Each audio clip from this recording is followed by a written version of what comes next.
মা চুপ! কি হয়েছে কি? এত চেঁচামেচি হচ্ছে কেন প্রিয়দর্শিনী?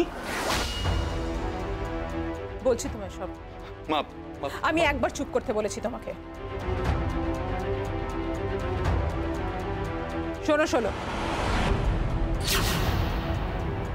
আমার ছেলে তোমাকে ফোন করেছিল।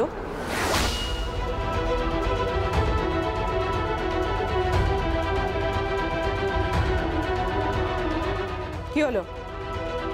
চুপ করে আছো যে? উত্তর দিচ্ছ না কেন? আমার ছেলে তোমাকে ফোন করেছে? হ্যাঁ করেছে। কেন করেছে? ও তোমাকে ফোনটা কেন করেছে সেটা আপনি আপনার ছেলেকে জিজ্ঞেস করুন। আমাকে ফোন করেছেন কেন? এই, এত উঁচু গলায় কার সঙ্গে কথা বলছো তুমি?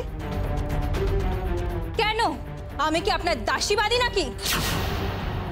খেটে খাই, বললাম খেটে খাই। খেটে খাওয়া হাত আমাদের, কথাটা মাথায় রাখবেন। আমরা অনেক কষ্ট করে বাঁচি, দুবেলা দুমুঠো অন্যের জন্য। সেটা জানোই যদি, তাহলে আমার ছেলের সঙ্গে কথা বলছো কেন ফোনে? তোমার আঙুলে একটা রিং পরিয়ে দিয়েছে বলে স্বপ্ন দেখতে শুরু করো না। ভেবো না তুমি বড়লোক বাড়ির বউ হয়ে গেছো। কেমন? মা মা তুমি কি বলছো কি? মা মা তুমি ভুল বুঝছো। মা প্লিজ আমাকে ফোনটা দাও। তুমি এভাবে মায়ের হাত থেকে ফোনটা কাটতে পারো না। চুপ করে দাঁড়াও ওখানে, মাকে ফোনে কথা বলতে দাও। শোনো শোনো, রিং সেরেমনির দিন যে ঘটনাটা ঘটেছে সেটা নেহাতি একটা অ্যাক্সিডেন্ট।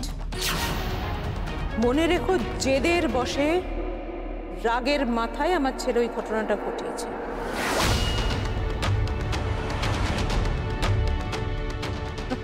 ওইটার কারণে তুমি কিন্তু আবার স্বপ্ন দেখতে বসে যেও না।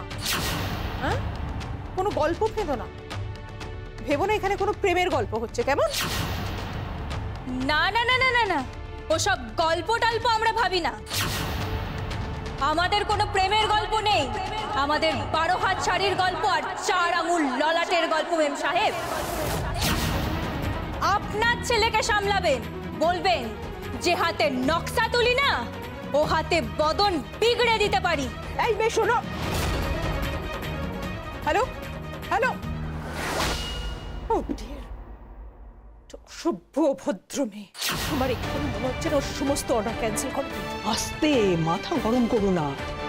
পরের ইভেন্টের সমস্ত ব্যবস্থা হয়ে গিয়েছে। এখন যদি শাড়ি ডেলিভারি না দেয়